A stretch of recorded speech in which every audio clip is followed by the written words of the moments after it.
Hello, everybody, and welcome to the LeanTossup Call of Duty League podcast. This is the Major 3 preview. I'm here, as always, with my co-host and a special guest today. Uh, First of all, to my co-host, how are you doing tonight? I'm doing good. Yeah, Major 3 qualifiers flew by, I would say. Yeah, I am excited to talk about Major 3. It's not every day we get to talk about a major. Excited about that. I know you are in the Toronto area. I'm not sure if you're going to the major or not, but still exciting. Anytime it shows up in Toronto, it seems like it's a good one. Yeah, Hmm. looking forward to talking about it. Yeah, unfortunately, I don't think I'll be making it this weekend though. But also to comment about the major, our guest from Major One, uh, Doug Levy from Twitter. How are you doing tonight?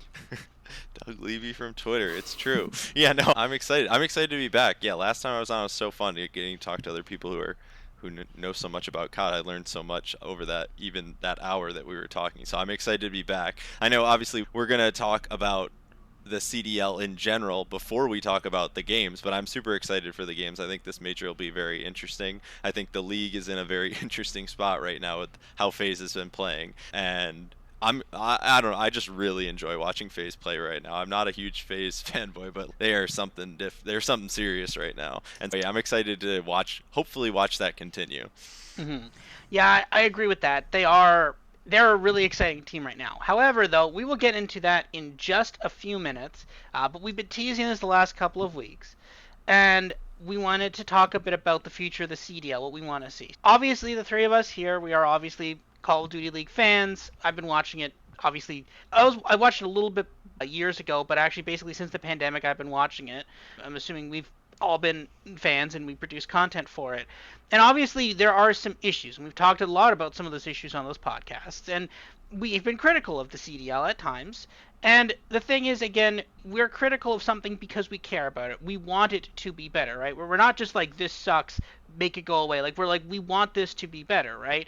And the thing is, recently, with the announced change that they are removing the buy-in fees for all the teams, and they're giving them a constant source of revenue, that offers potential for a different future. And the thing is, I think there's been a lot of speculation that there needs to be some changes in the CDL, and I think we are going to offer some of our changes. So I and Doug, we have proposed some changes for the CDL. We both have similar but different visions for a potential new future for the CDL. I'm going to go through mine first, and then we'll go through Doug's after that. So just a quick recap of the league format and how we've gotten to where we are right now.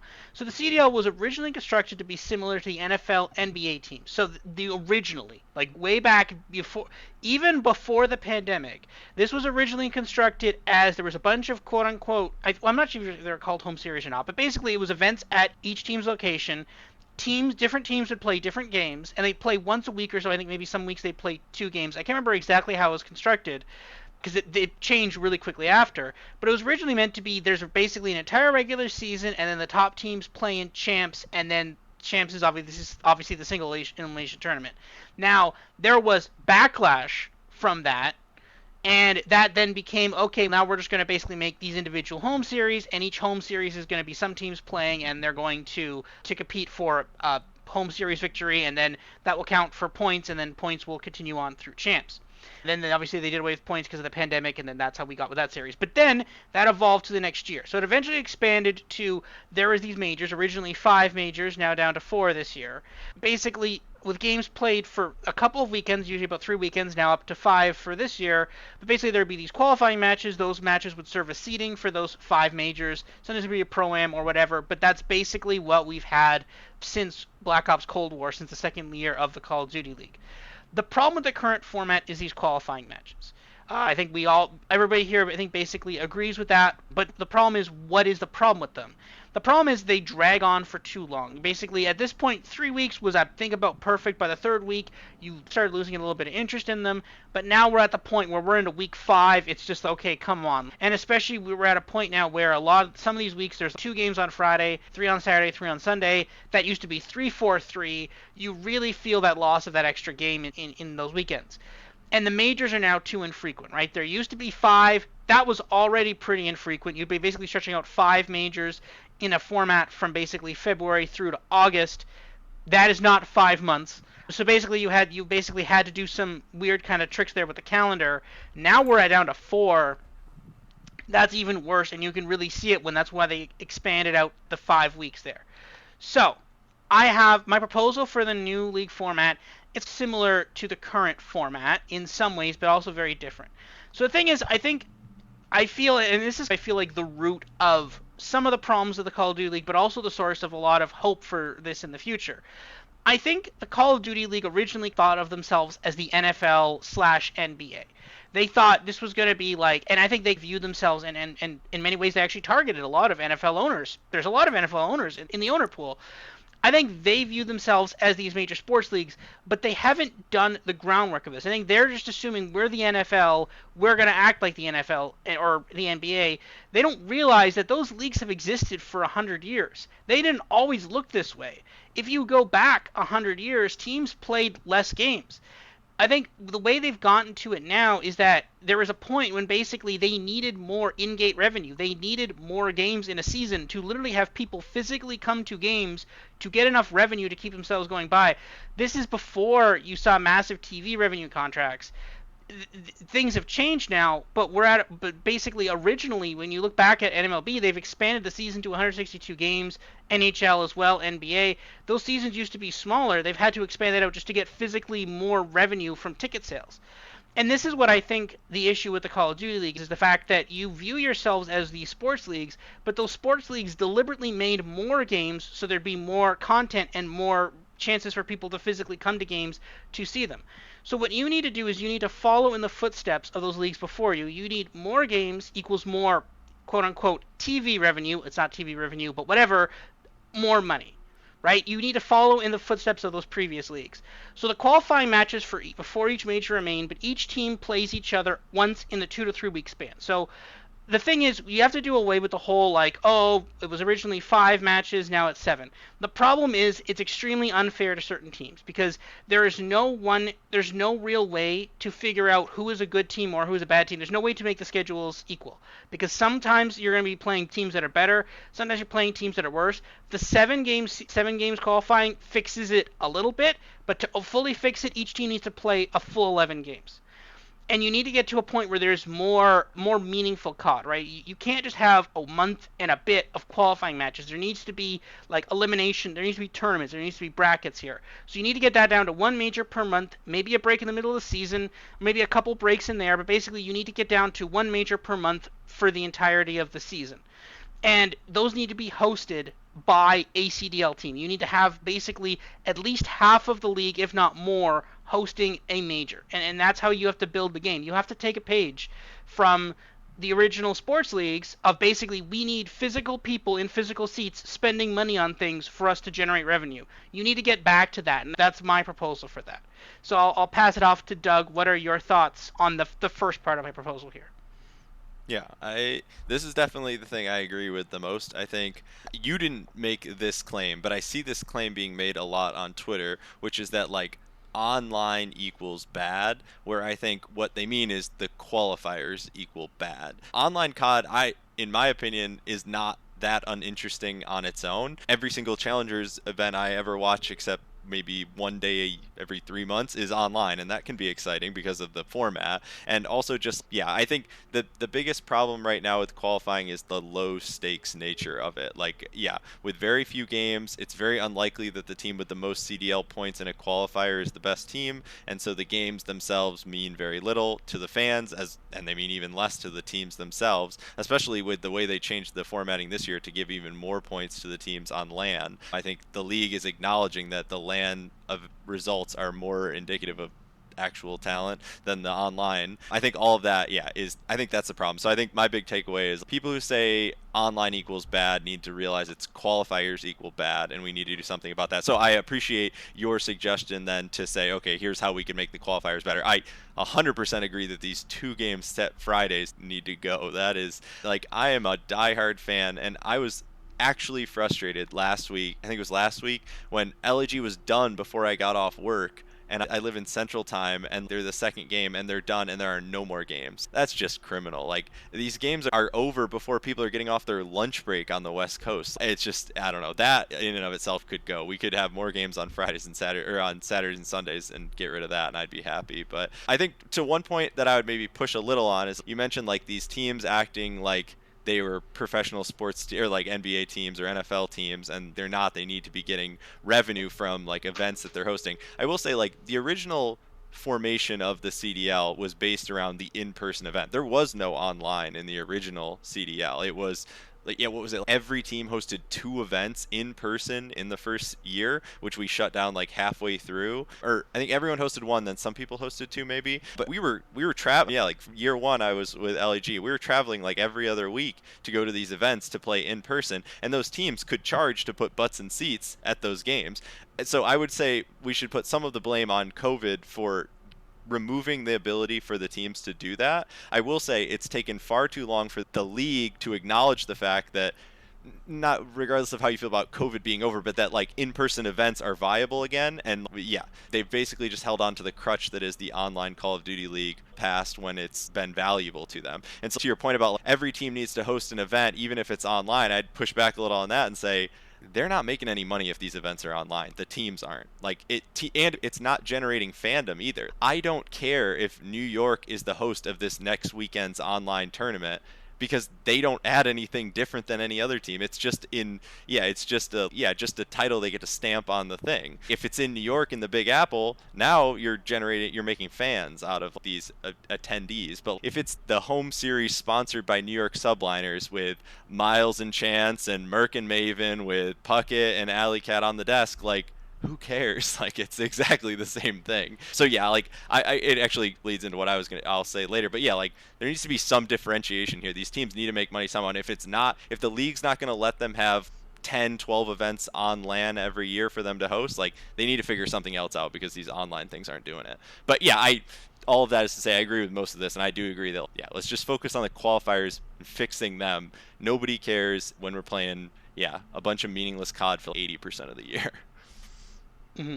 CDLMetrics, what are your thoughts on what we've discussed here initially? Yeah, I pretty much agree with you on every front here as well. The one thing that I'm reminded of when just talking about, online qualifiers that are hosted by a team, like the year 2020 comes to mind, and just how eerie it felt when they would be like, hey, welcome back to the Paris home series. Here's some drone footage of what Paris looks like on a sunny day. We're not actually there, but we could have been if COVID didn't happen. And then the next weekend, it's, hey, welcome to the Florida home series. This is what Florida looks like from a drone. Like, it was just odd. So I do agree on that front that if you have online qualifier mini majors or something like a home series like they used to have, not necessarily needing a sponsor for those. I don't know exactly what the best solution is. I'm okay with online COD. Like, I watch online COD.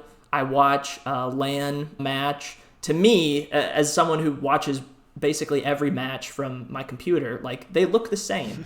I know they're not, technically. There's a roar of the crowd in one that isn't existent in another one, and I understand that playing the game is different when you're on LAN versus when there's ping involved or anything like that. But as a fan, it's COD. It's competitive COD. I don't really care, just throw it up and I'll watch it. Or don't throw it up, that's a little gross. But anyway, I firmly agree with pretty much everything here. The one other note before I pass it along to Robert again, comparing them to MLB teams, NBA teams, that sort of thing, and how those leagues came into existence, I think one key thing to remember, and it's an obvious one, is that those leagues, like, travel is like a huge factor in those leagues. Team from this city needs to play team from this city. They gotta move one physically throughout the world. Whereas in COD, if we're willing to play online matches, which we have been for 5 years now, awesome. We can just keep throwing matches on the stream as much as we want, basically. That's really the thing here with this, is like, why aren't we playing more? And I know a lot of it has to do with the talent. You need to hire more talent, in theory, more observers if you're going to have multiple matches on at once, or longer days with more matches. But like, Activision has the money. Like, we know they could put the resources into that. It's just a matter of, are they willing to? But yeah, feel free to keep going on your points here, Robert, because they're all good. Mm-hmm. Yeah, and just to clarify, so the qualifying online, that would, yeah, I remember that now from COVID as well. That was very weird. That was deeply weird. But it was so weird, and it's so weird. Like when there's literally no differentiation between anything, right? Everything is exactly the same, right? Like you would have, they're all just in front of some sort of green screen thing. They weren't even they didn't even have a studio back then. They were all at home because they had to be.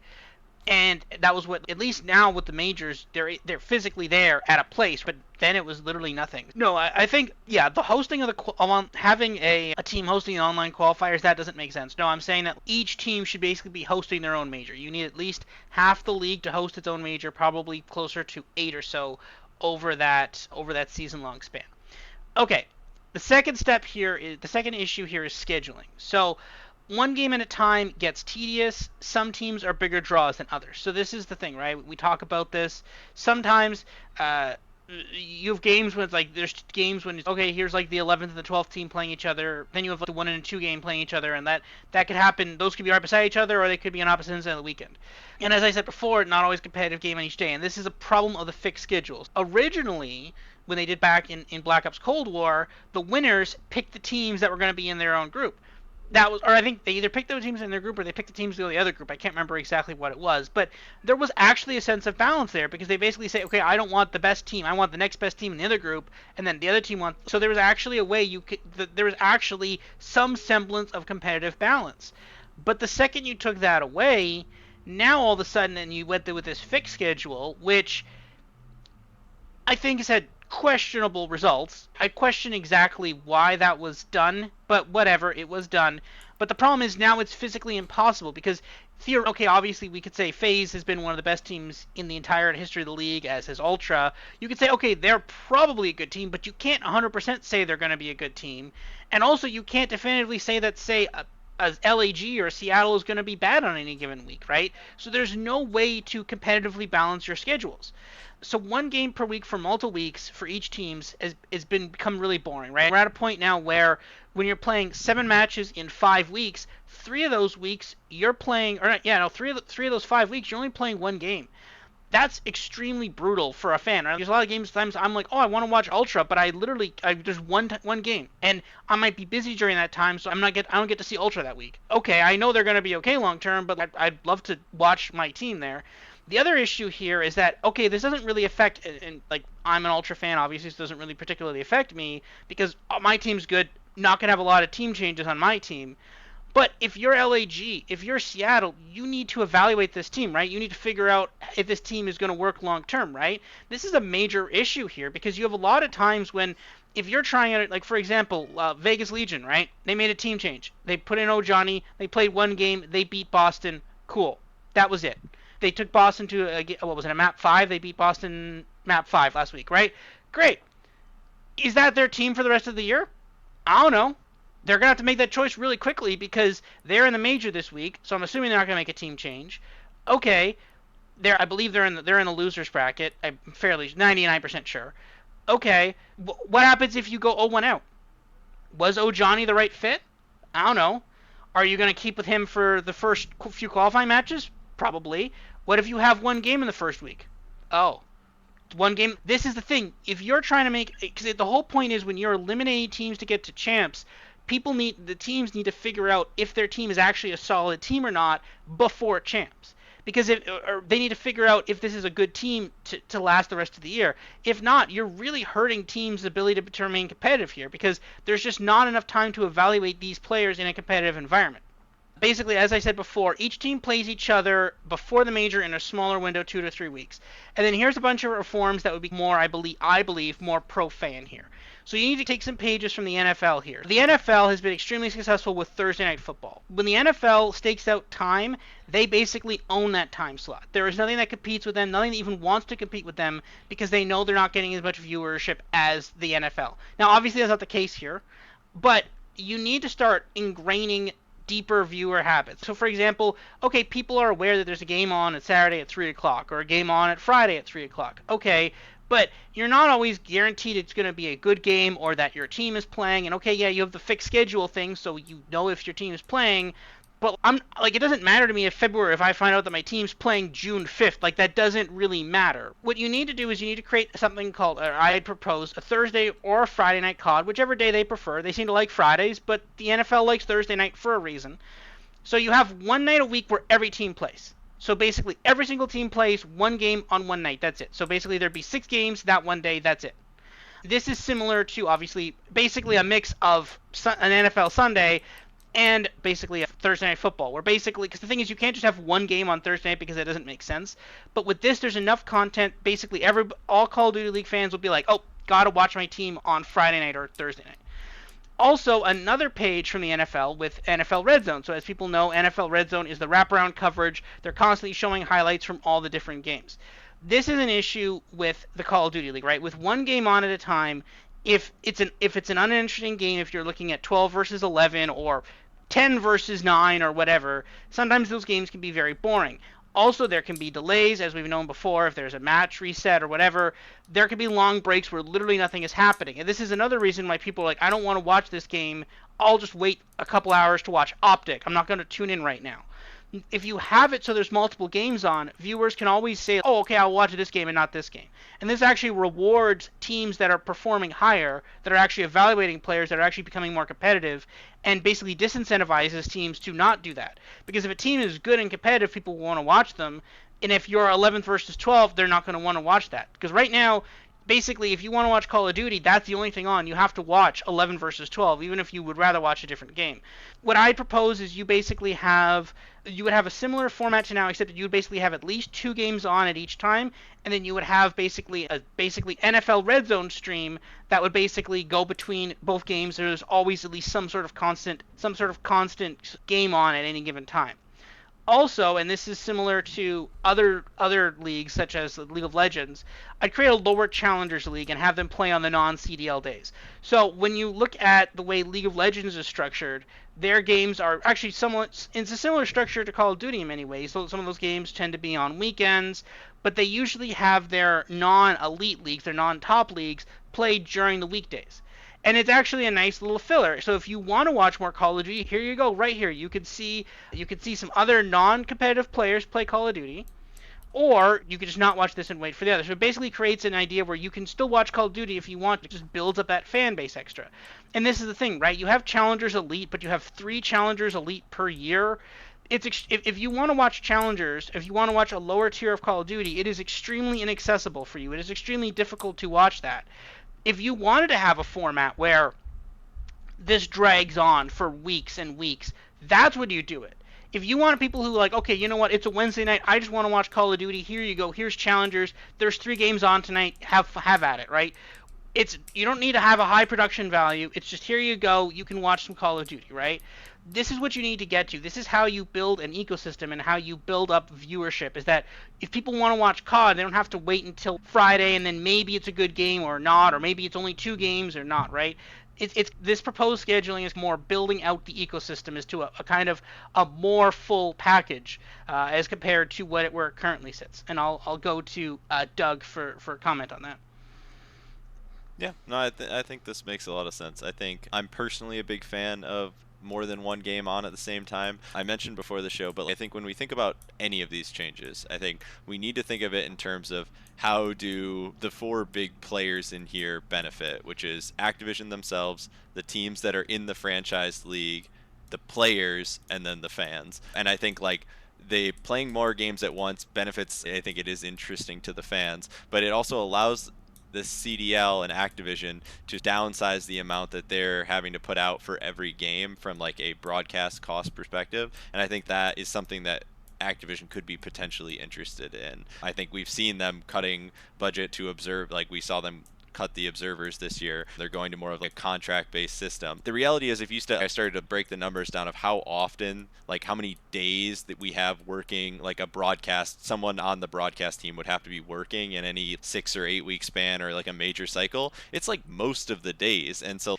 I think things like this could go a long way to help alleviate some of those cost problems for the league. And I think it seems like something that they're interested in doing. So I think this is a logical conclusion of that is, okay, if we're going to try to condense CDL schedule a little bit to make more games go on at once. Yeah, why not have a red zone? Why not have low budget challengers coverage on more of the days during the week? I think those things yeah, they make a lot of sense to me. I also really like your point, and I hadn't really thought about this, that just like when there are games at once, I don't think there's anything wrong with the fact that certain games will be bigger draws than others, but I like your point about it being an incentive to the teams to do better and to draw more fans in. I think speaking of the four big players here and the teams being one of them, one of the moves that Activision did here is to increase the revenue split on in-game purchases for teams so that teams can make more money off of their own in-game items. I like the move because it shows that Activision is going to let the teams decide for themselves if they're going to be successful, or at least a little bit more than they were already. And so this is another good way to do that. Let the teams have destiny in their own hands, because I know at points in the last few years, if you were a team, it didn't feel like you had your own destiny in your own hands at any point. And I think we've seen people be very critical of that are in those positions, maybe like Optic Hex. But yeah, I think this is a point to that I think would be really helpful. Ryan, additional thoughts?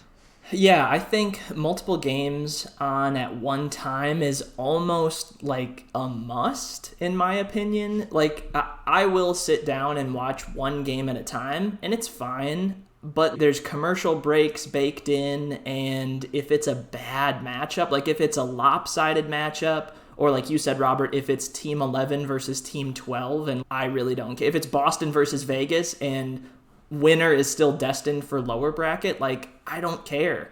I'd rather flip on anything else at that point. So having, I think 2 at least, if not 3. I think 3 might be a really nice number. I also think like staggering the start times, if they do decide to do that, would make some sense. Just because if you have 2 or 3 matches that all start at the same time, you're going to hit those commercial breaks in sync. So I think even just delaying one by 10 minutes or 15 minutes could be good, because we could hit a commercial break and, map 1 of this other series is just about to start. Let's flip over to that instead. So that I really like. Just thinking back on, I think it was Major 1 last season. It was the Pro-Am Major where they had multiple streams on at once. Like, that was great. And I know that was on Twitch and maybe YouTube as well. I can't remember for sure, YouTube. But that was cool. Okay, yeah, that was cool. Like, I could literally make my own Red Zone channel with whatever I wanted to watch.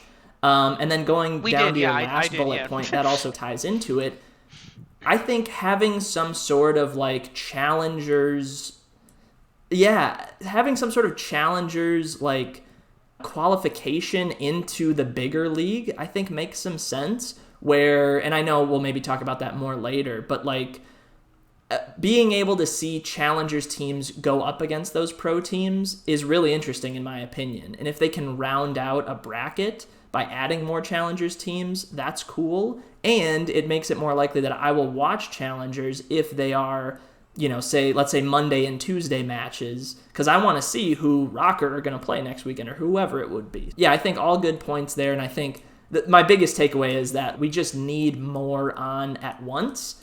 And we don't necessarily need the season like dragging on like it is now. Let's hammer out 6 matches a day because we can, or whatever. So I'm cool if they do a Thursday night, Friday night themed thing. That's cool too. But I think just let's condense these games. Let's have multiple on at once. And even if some matches don't have casters, like if they don't want to have to hire a bunch, like that's okay. Like I'll watch a game without casters. Like it's not as good, but if I can just flip on anything else, assuming that the casters stream is not good, then I'll do that. Yeah, all good points here as well, I say.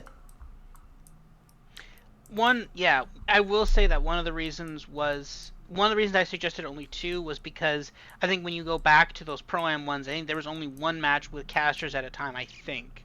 Or was there 2 matches, two ones with casters? I can't remember. But I think a lot of them didn't have casters. So that's a little sad. So I'd rather have, because again, these are theoretically pro league teams. There should be casters for a team that is elite level, right? I think that they tried to do that too. I believe that at most games that involved, it was basically if it was two pro league teams, there was a caster involved. With if I remember back to those pro ams, yeah, I think that was one of the parts on that. I also, for Doug, I do have one quick question for you here because you might have unique insight into this because you were obviously working with a team before about the player evaluation. With the current schedule the way that it is, how that is a challenge, right? Like it's really we'll use the example of Legion because it's literally just the most current right now. What like how difficult is that for a team like Legion right now? Again, the scenario, right? Okay, they beat Boston. Okay, they beat them in a map 5. Okay, not great, but okay, they did that. Now they're going into the majors. If you go 0-1, what are you supposed to do now? You only have basically 2 series with this new team. How are you supposed to deal with that? Yeah, no, it's funny. I actually made a note on my paper to bring that point up, but then I skipped it because I thought your other point was pretty good and I want to talk about it. But yeah, I think it's funny when you say that because first let me say just like my personal opinion, which is I think like 1 game or 2 to 3 games doesn't matter a whole heck of a lot to me. I don't think there's much information in either amount of games from a purely statistical perspective.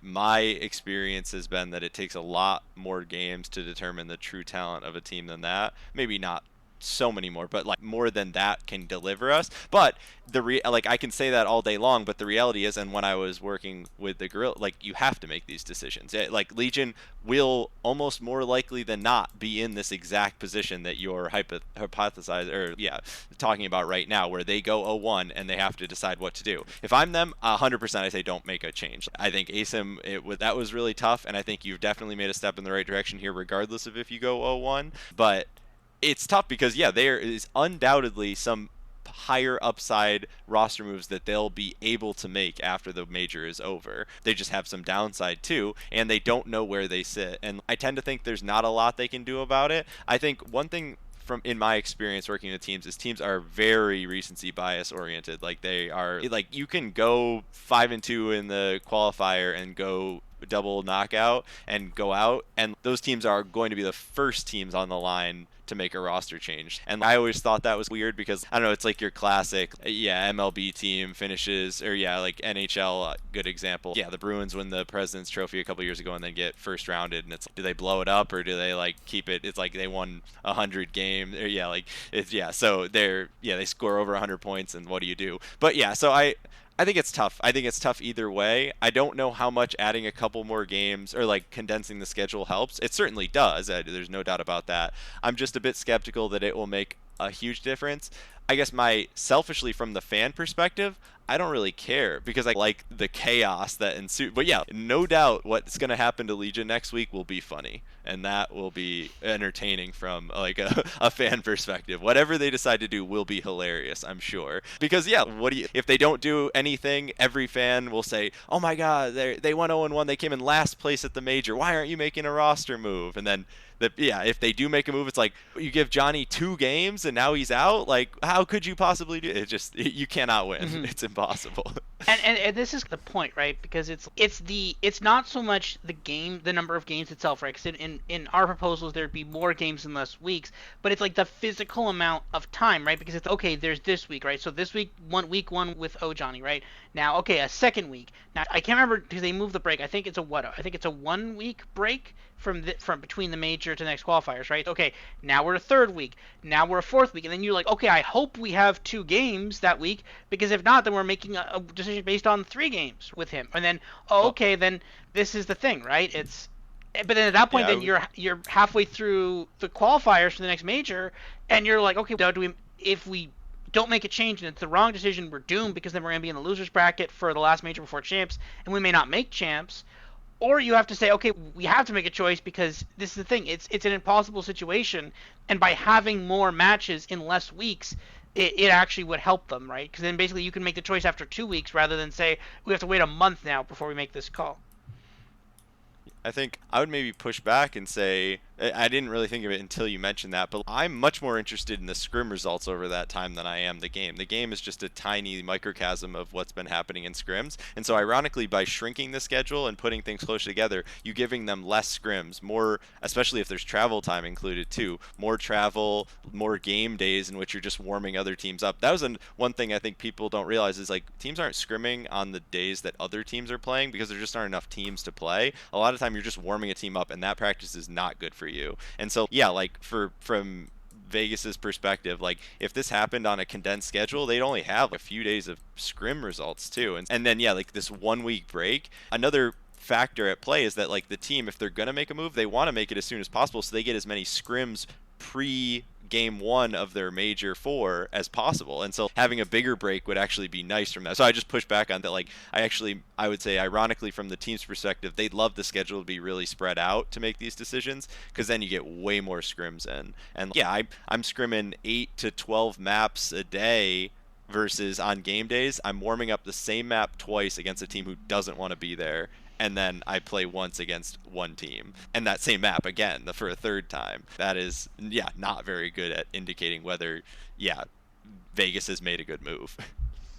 That's a fair point, actually. I hadn't thought about it. They probably would put more weight on the scrims rather than the physical game results, because the physical game results would probably be a bit more high variance because you're either playing a better team or a worse team, right? So I think there is some, and this was one of the things, right? When we were back to the old format when there was 5 games, it's okay, this team went 1-4. It's okay, but they played 4 of the best teams in the league, right? It's like there was a lot of that where like, they have to make a change. No, they actually don't. They just got really unlucky with their draw, and this is another reason to basically level the playing field by having everybody play everybody else. Okay.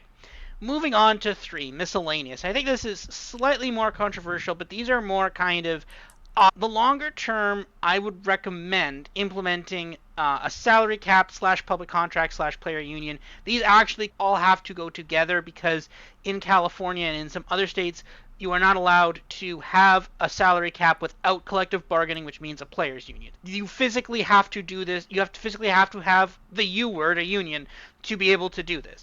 Now, the thing is, the reason why you need to have a salary cap in public contracts is for the balance of the league. So right now you have FaZe.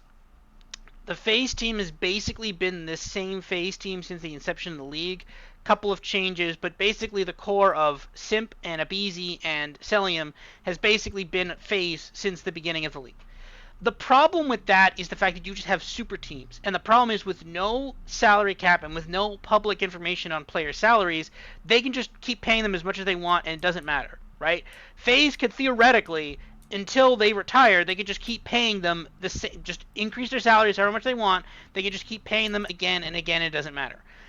If you implement public salaries and a salary cap, say there's a new team in the league, say a brand new team comes up, or say Miami says, you know what, this isn't working for us, we want to blow it up. Or actually, Miami does want to keep, I think they do want to keep an all Spanish speaking roster, so fine, let's go with LAG. Let's say Stan Kroenke says, you know what, I'm sick and tired of losing, I'm going to go after the top free agent in the league, I want Simp to be on my team. So now, basically, because he knows what FaZe is paying Simp, he gets to say, I will pay you 1.5 times that, and then you come and you basically allow this. By doing this, it allows you to break up the super teams, because if not, it basically forces teams to pay players what they're worth, and because of their public salary cap, and it rewards teams that are better at scouting, and it basically forces teams to pay players what they're worth. It's basically to ensure the competitive of the league, the competitive balance of the league, because at this point you just have teams that will pay whatever they want for the top players, and you basically create 4 super teams, and then the rest of the league is just after that, and that with the standings right now.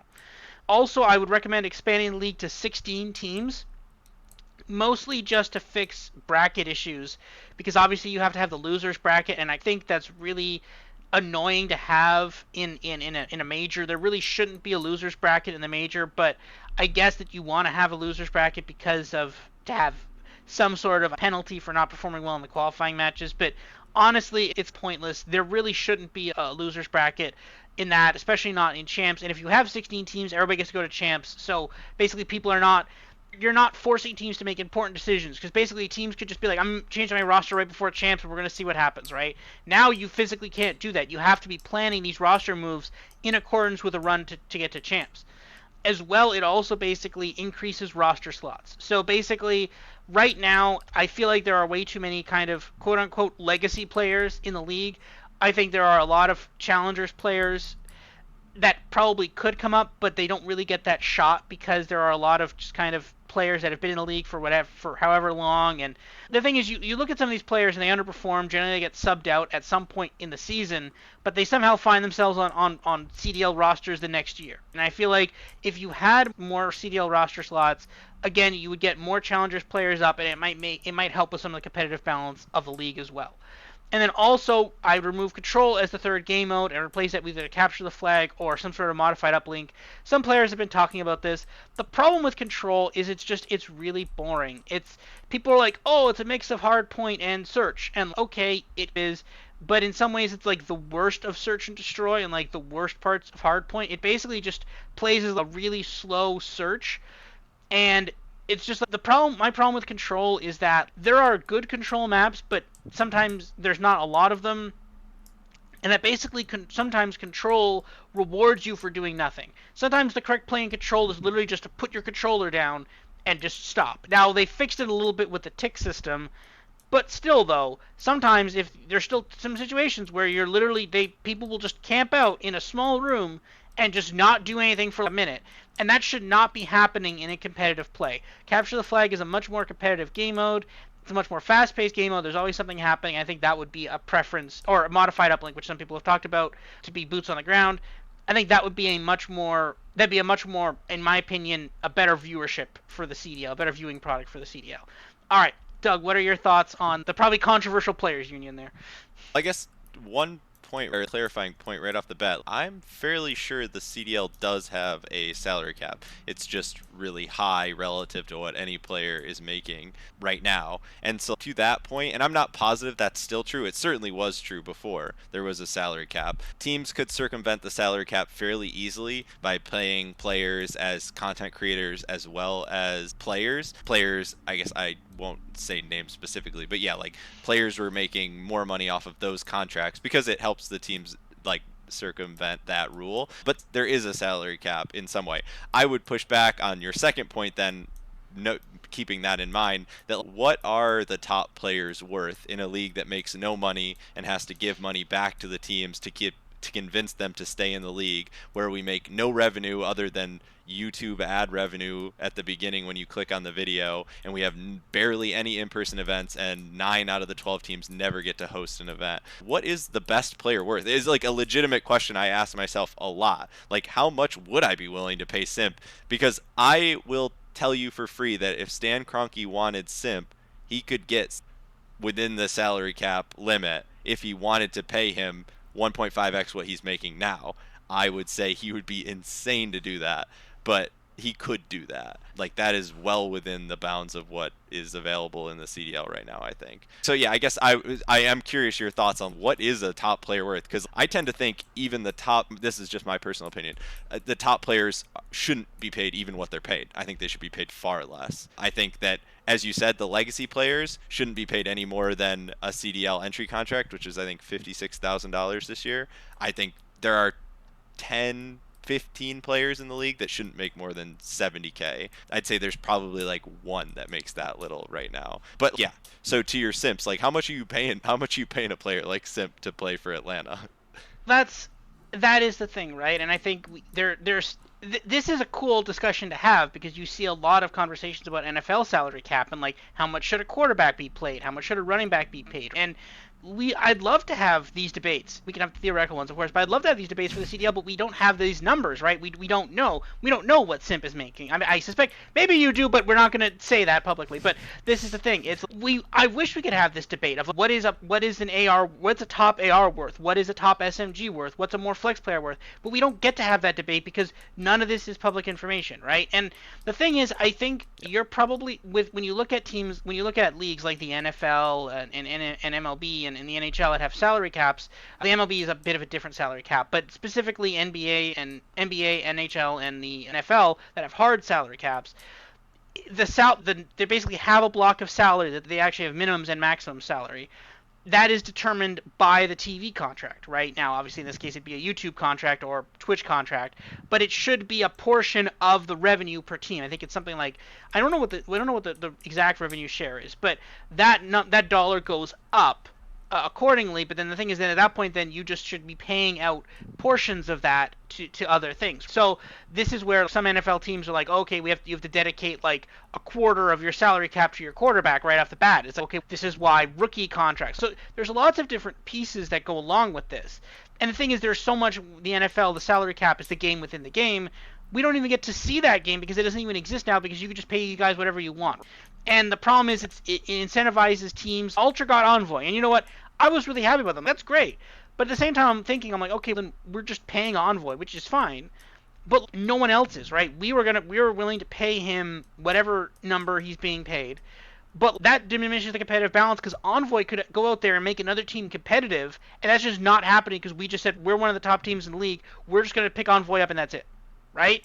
And the thing is, yeah, I'm happy we got Envoy, but I'm happy that another team out there is just not competitive even remotely now. I think you're probably looking at something like, I don't know the exact number of CDL salaries, but like you're probably paying someone like Simp like 300,000, 400,000 a year. Like this is like, I think that's, but the thing is, that's probably not what they're being paid. They're probably being paid more in terms of content creation, because they're probably worth more for content creation. But like from just a strictly league standpoint, yes, technically the league is probably deeply in the red, but these players have worth. But the problem is, we don't have a free market evaluation of their worth, because we don't have a salary cap or public knowledge on this stuff. That's the thing. You need the ability for Stan Kroenke to go say, I'm going to pay Simp whatever I want, and he's going to be the anchor of my team now to make that team competitive, but he can't really do that right now, because Simp will just say, I'm not going to do that because I can earn X amount with FaZe, and I can then earn X amount from winning tournaments and stuff, so your thing doesn't matter. But if now FaZe is restricted and just paying Simp more money, now all of a sudden that offer from the Stan Kroenke looks a lot more enticing. Yeah. No, I 100% agree with your point on salaries being public. I think it only benefits, I think it benefits players to have salaries be public, but yeah, it also allows like the general free market to take hold of these players' salaries a bit. I like your point about the players should be paid some fraction of what like the broadcasting, right? Yeah, what the league is taking in, the player salary should be based on that, not necessarily the net of what the league is making. I think that's an interesting point, just for the sake of keeping going, because I think I think we could talk about it for a while, and I think it's interesting. But to your point about the third game mode being replaced, I'm a huge fan of getting rid of control. I think control sucks. I personally would like to see hardpoint be played again. I think, and it's just like that's definitely a personal take. Like, I think hardpoint defines Call of Duty. A lot of people say Search and Destroy is like very vintage Call of Duty. It's vintage, but there are other games, if you want to watch Search and Destroy, you can turn on that are broadcasting every single day of the week and have more interesting Search and Destroy than Call of Duty does. I think Hardpoint is just so yeah, Hardpoint is just so classic COD to me. Like, it's a ton of strategy, fast pace. Yeah, it takes advantage of all the movement that we have. It's the best of everything that COD has to offer. I would watch Hardpoint every day 100 times before I'd watch Control. I will say, and this is a point that I'll give credit to Bevels, the old coach of AG, for he's made this point many times, and I agree with him, is that like people have, what is it, rose tinted glasses about Capture the Flag. There has never been a mode less or more boring than Capture the Flag from a viewership perspective. You said that sometimes the right play in Control is to put your controller down. There were like legitimately halves of Capture the Flag games where the right strategy was to put your controller down on both teams. It is horrifically boring if played at the highest level. Capture the Flag is fun to play publicly, but like at the highest level, there are so many times where stalemates are the best option. And yeah, because I did a lot of analysis back then, I remember, but in World War II, Capture the Flag games on Ardennes Forest, oh my god, with both teams camped out back behind their deepest spawn point, there is nothing less interesting than that, I would say. But I don't know, I think, so Gridiron was the mode that was tried in World War II that was basically uplink but on the ground. I know there was like a ton of like bugs with it. It was just like, it didn't work. I still think that there's a potential that something like that could work. I just think Gridiron sucked, or I think it was called Gridiron. Whatever, they had, yeah, boots on the ground uplink mode that kind of sucked, but yeah, I think that could be good. I think, yeah, personally, I think Hardpoint as a third would be interesting. I know some pros have suggested like basically it could be Search or Hardpoint. Basically, it's a veto type thing where you veto out a mode for map 3 or something like that. All of that I think is great. I think any of those are better than what we have now. I think we got to get control up out of here. Yeah, no fun. I think expansion, I'm very much against expansion in general, but I think that the reason that you provided for expanding makes a lot of sense. I think the format is like it's a huge boost to have additional teams. I think there are other ways that you can do it. I think you made this argument a little bit, but I think the problem with 16 teams to me is it's not that like we have a ton of talent in challengers and we don't know it. It's just that any legacy player and any challengers player are like about equal in skill, and that is not that interesting to me to bring more of them in. Like it'd be one thing if we saw a lot of challengers players coming in and going, "Oh my god, like this guy's way better than Classic," or "This guy's way better than Lamar," or like these players that get dropped every year and then come back, way better than Vivid. But the reality is Vivid drops down and he's one of the better challengers players, and then he comes back up. And like that is fine. It's just not that interesting to me that okay, but let's have 4 more teams of a bunch of Vivids on them or whatever. It's just it's fine. It's just not that interesting. But I do really like the point from the format perspective. I think including some of these teams in pro-ams to give us a 16 team format, I'm all for that. I think that makes a lot of sense. What are your takes on this? And then we'll go to Doug's. Yeah, I'll just make some quick points on each of these. Salary cap, like, I like salary caps. I think they work for the most part, but in almost any league they exist, there are ways to manipulate them, whether that's pushing money down the line or, like what Doug said with like content creation versus players and being able to delineate money different ways. Like, even if the salary cap is improved in a way, I still think there will be ways to work around those. And it would just take a lot of effort, I think, to really figure out how to structure that. But I'm not opposed to, let's see player salaries publicly. Let's make it more transparent. The fans have a good idea of why teams are or aren't paying some players. The expand CDL to 16 teams point, like I said earlier, I don't necessarily think the league should be bigger, but if you had events where you have 12 CDL teams plus 4 challengers teams show up, or 8 CDL teams and 8 challengers teams show up, like, I just want teams like in a major or in the league competing, because what we have now is, right, we have a big 4, if you will, and then everybody else. I think if you just expand outward, you're just going to have more of those everybody else orgs, and the big 4 are still going to exist, or big 3 or 5 or whatever you want to say. So that one's a little tricky as well. And then the last one, I don't mind control as the third game mode. Yeah, like you made good points about capture the flag being not good, Doug, and I agree. Do we remember domination in 2020? Like that? We're not doing that again ever. That was awful. I think a third hardpoint or third search is very interesting because you could get different kinds of series. Like you could have a series where there's 3 hardpoints or 3 searches or whatever. That is one I haven't thought about much. I would be interested in the ordering of the game modes, because I think that would matter a lot. Would you go, say it's 3 hard points that get played, would you go hard point, search, hard point, search? Because then hard point matters a lot more, just knowing that there's an extra one, but the fact that it's 4 or 3 of the first 4 maps is even a bigger deal. So yeah, that could be interesting. And yeah, like Uplink was awesome when it existed, but it can only exist in certain modes. Gridiron was weird as the boots version of that. So I don't know. Like I'm okay if we keep control. There are games where it's interesting, where it's, oh, you get the 3 stack or the 4 stack, and they still don't capture it because they get naded out or whatever. We still get good control games now and then. I don't know. That one I'm not as I really don't care so much.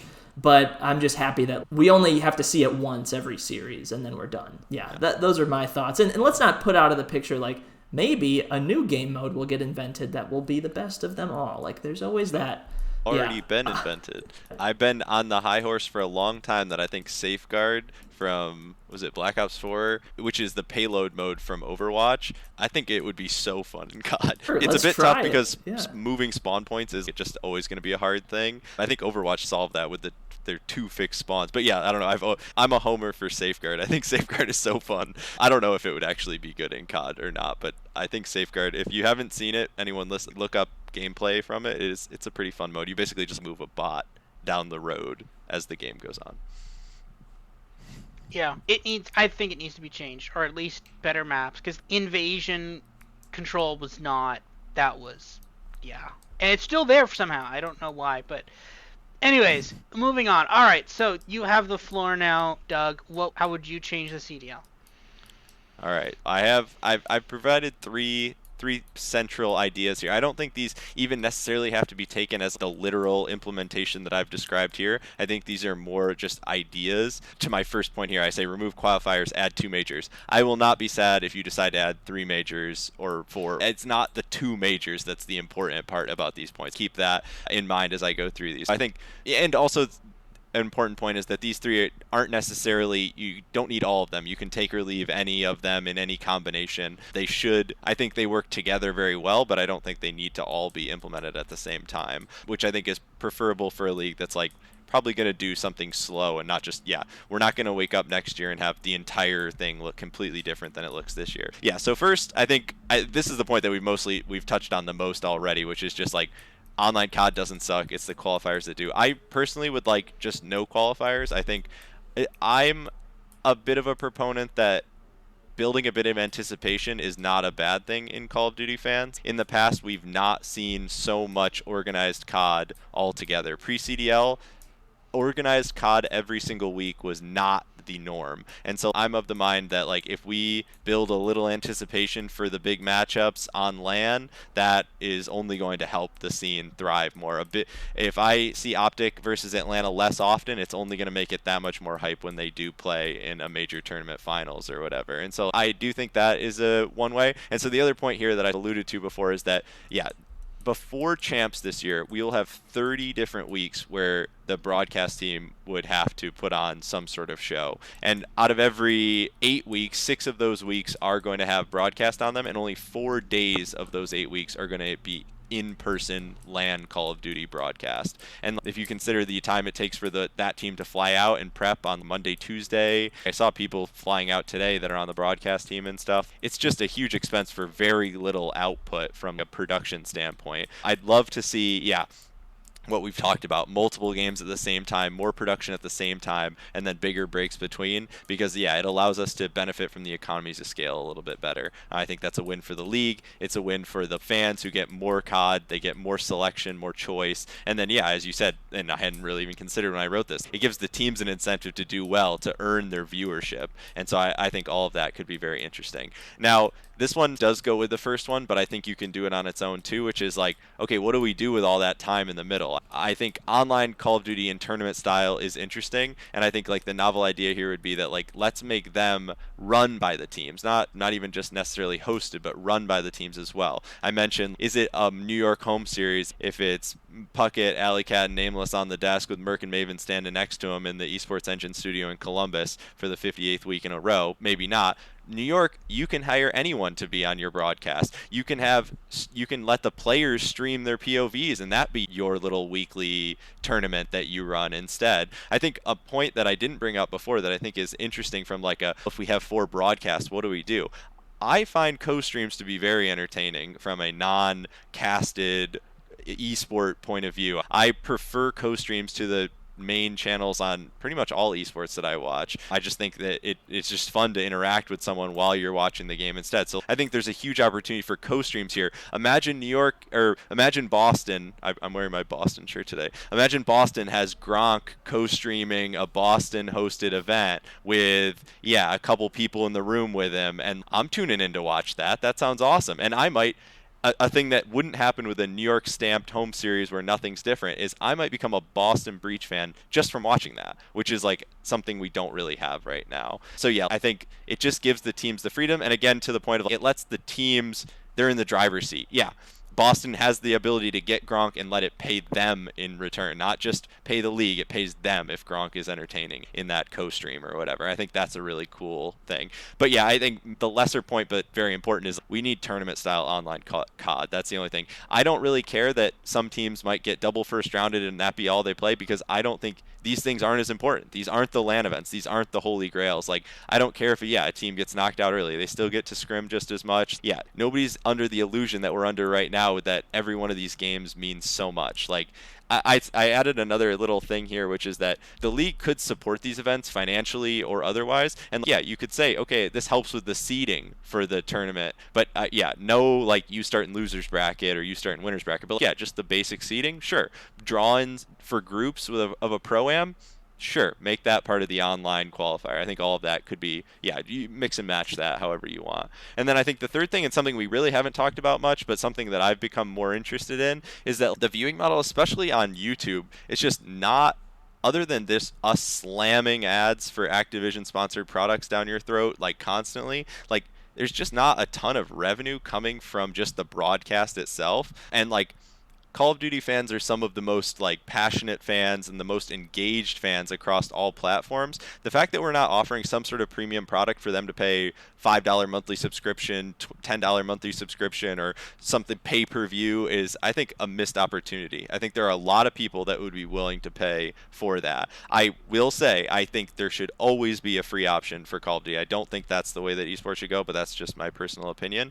But I do think that not having some sort of quality produced content for money is a big missed opportunity. There are a lot of like I say, the only money I've spent on Call of Duty in the last few years was I used to watch Ben J's co-streams on Twitch, and I hate it because he always ran ads during the very ends of the games because he would forget to run the ads. So the only money I've ever spent on COD was $5 so that I could sub to him so he'd stop running ads during the end of the games. And I was happy to pay $5 for that, and I could have watched the regular broadcast and not seen those ads, and I'd still rather do that because I think it's funnier. I think he's funnier. And so whatever. So I think, like, things like that, there are a lot of opportunities. So I also mentioned my wife rides horses, and, like, they do something similar where, like, it's the first couple hours of the broadcast are free, and then you can move over to the paid subscription or, like, the paid plan. Poker does the same thing. You think about MLB TV, like, you want to watch your home team, that's on basic cable, but if you want to watch your favorite team as they, like, in other places, pay $20 a month or whatever. I don't know how much. I think it's way more than that. But yeah, there's just lots of those types of models I think that could be useful here.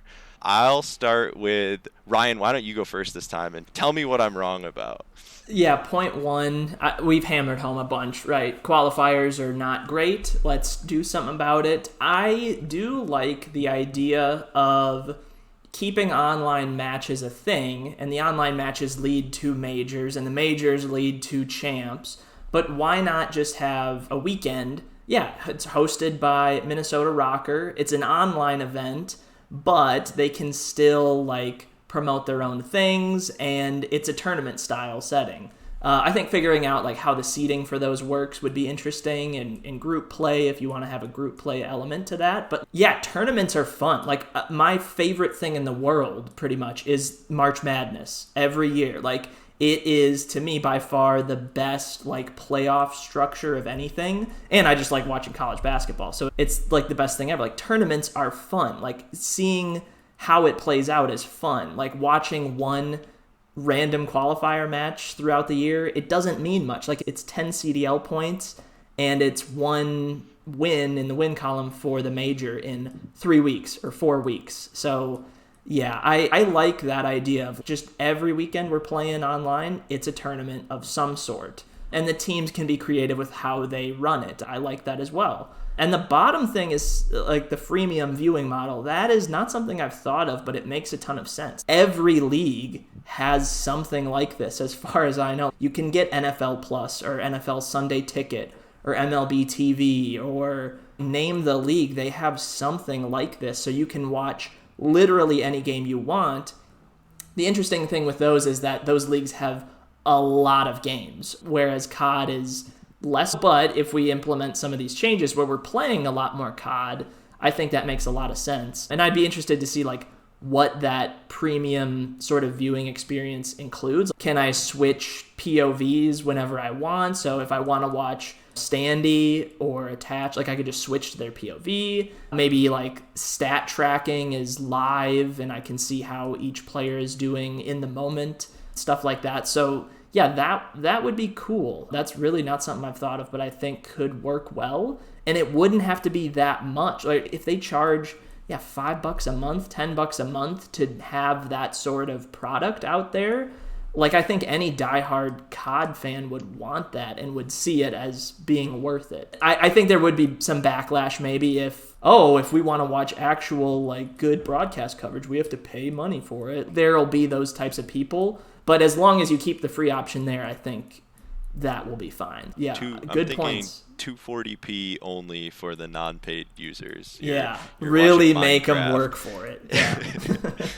Robert, what do you think about these? Yeah, we were talking about the freemium models. I'll just touch on that quickly. Spoiler alert, obviously we made this PowerPoint presentation beforehand, and I saw this bullet point, and I was like, oh, it's an interesting idea. I'm like, oh, how could they? But I'm like, the other ones, they have their own, the leagues, they have their own infrastructure for selling this. How could Call of Duty League do it? And I realized the perfect way to do it, with the Call of Duty Battle Pass. They could, if you subscribe to the Call of Duty League, if you subscribe to the Call of Duty Battle Pass, you get free access, you get access to the freemium model. That's actually... Yeah, love that. Yeah, that's a really cool idea. But the thing is, it is questionable as to the thing is, the reason that exists for the NFL and MLB is it's like they know they have a big enough fan base that they know they can generate money from that. I don't think the Call of Duty League knows if they have that yet, and they would be at this point the only esport that is charging for that. But it's interesting they could do something with that, probably with some sort of viewing angles or something like that. The interesting thing is, I agree with most of these points. I really like the idea of letting the players stream. I think one of the things that's lost in the NFL is the fact that there is just the broadcast, right? You're watching Thursday Night Football, here's the broadcast, that's it. And I will say that there are some NFL commentators that I do not like. And not all of them. There are some that I love. There are some that I'm like, oh man, this is a game with those guys, great. And there are others that I do not like, and I'm like, oh god. There was one time I was on an international flight, and I was like, oh, okay, I'm gonna put the game on this flight, and then and I'm like, okay, this is great because it was an international flight, so I had to make sure that I was gonna be awake at a certain time. So okay, I'll turn on the game, I'll watch it, I'll stay awake, and then that'll fix my entire internal clock. And then I turned it on, and I heard the commentary. I was like, oh, that's right, it's them. Oh, no. But this is the thing, right? I think the NFL is just a side point, but, like, how cool would it be if, when you look at the Manning cast, that's, like, literally their first foray into that. And they should have that for every game. People, like, I remember last year there was a game between the Falcons and the Panthers. There was, like, no one in the stands. Also, it was raining, but there was still, like, no one in the stands, right? You would not want to watch that game. But put Matt Ryan on there. People would want to watch Matt. This is the thing. There are ways you can make even unappealing games feel appealing, right? And I think that's something even the NFL could look at too. And that's with the kind of co-streaming stuff. No, I do agree with that. I do think the whole idea of having a team host an online tournament, it gets a little iffy because there would be some quality issues where some teams would have a really high quality product and other teams might have a lower quality one. So I think there is some issues in terms of that. But other than that, no, I think that the whole point of the fact that right now you're 30 operating weeks before champs, even, I think that is a big problem, right? And I hadn't really thought about the cost that goes into it in terms of, oh, okay, we have to get everybody to the studio, and you're paying all these people for every single day. You're still paying these people for a day, even if it's just 2 matches versus the 3 that would normally be on a Friday, right? But you did that because you felt you needed to expand the schedule because you got rid of one of the majors because no one else would host the major, right? So these are the issues where it's like you're doing this, but you're doing it because it's like it's the least worst option, but if you just design this system better, there would have been a better option that would have been more economical, right? And I think that at the end of the day that's really the point here. It's and it gets back to the point I made earlier too, of right, follow in the footsteps of other leagues. How did other leagues get profitable? They got profitable by basically doing the things that made them more money. For Major League Baseball, that was having 162 games. 81 games at home, right? 81 games away, so you have 81 games where everybody comes in the stands, everybody buys a hot dog, etc., right? That's how they made money. The Call of Duty League needs to figure out how to do that. How do they make money? And I think that's where they're struggling. And it's going to take a bit to look at expenses and figure out where are we making the money, and let's just do that thing more, right?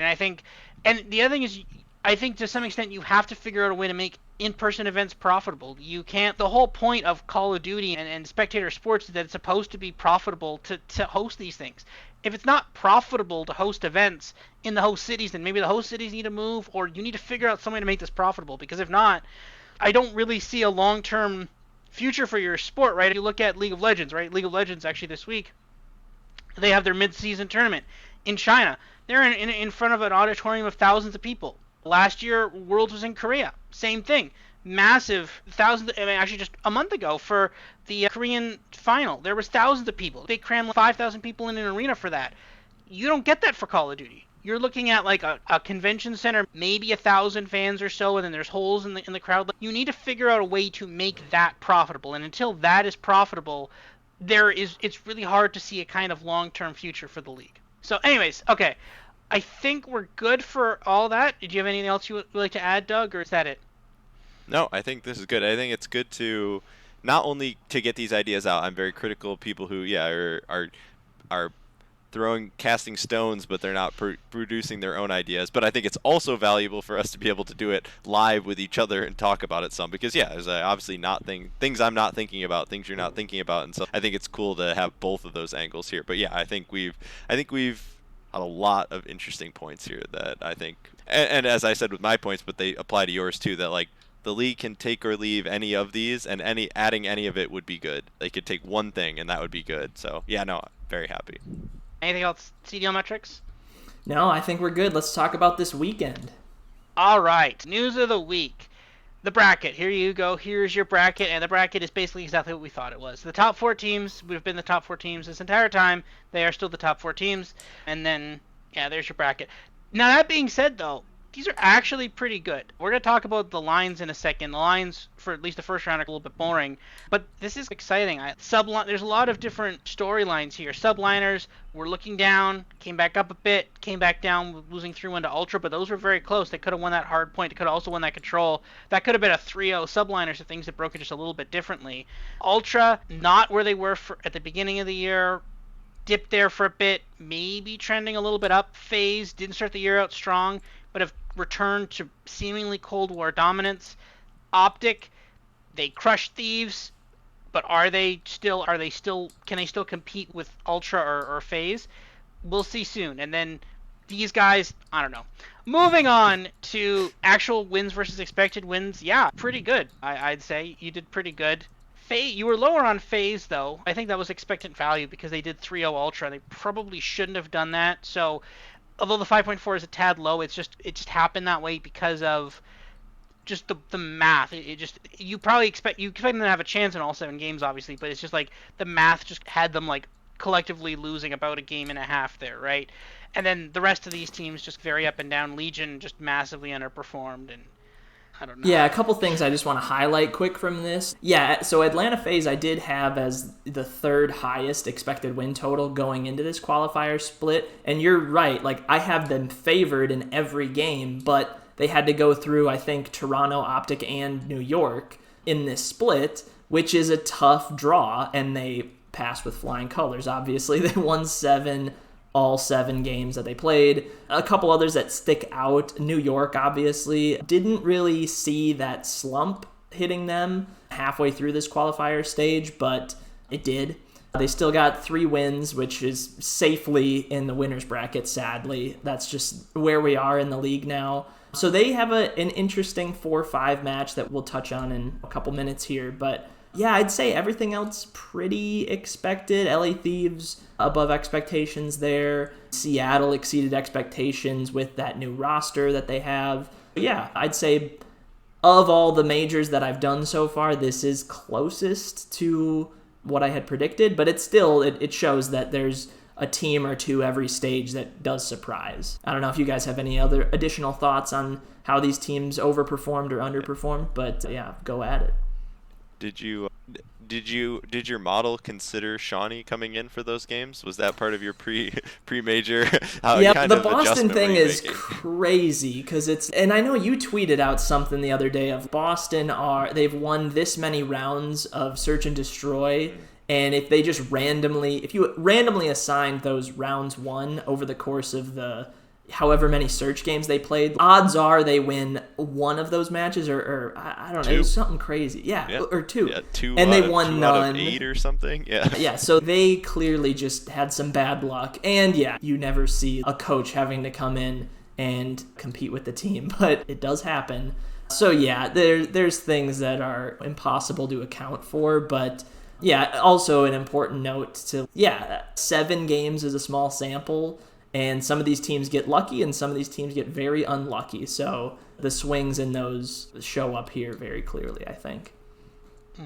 It's funny because I think if you look back at it, Boston was probably expected to win 2 of those 7 games and they just didn't. I think if you look at it, they probably should have beaten Optic and they just didn't. They probably should have beaten, I don't know, Minnesota, didn't. Maybe even Legion as well, didn't, right? So there's a lot of games that they probably should have won that they just didn't, right? And I really, here's the thing, if you're Boston, and this again ties into the whole multiple games in a weekend thing, you put Shawnee in as a substitute for Beans. You almost beat the third, fourth best team in the league. Then you also almost win. You almost beat who they play. They played someone else. Oh, Thieves. No, they lost 3-1 to Thieves. Then you put Beans back in, and then you lose. Like, right? Like, what? How are you supposed to assess that and be like, oh, okay, this is the right decision, or this is? It's so hard to see that, right? Like, I feel you'd be like, let's put. You have the thing is when you look at the structure of the league, the 4 top teams are clustered between FaZe at the top, and then the 4th best team has 210 points. From 5 through to 11, there is a 20-point difference. So basically, if anybody even remotely overperforms expectations this major, they are now the 5th best team. Right? That's literally where we're at right now, where all of a sudden, if you mildly overperform expectations, you're now the 5th best team ahead leading in the race for champs. Now, will any of these teams do that? Probably not.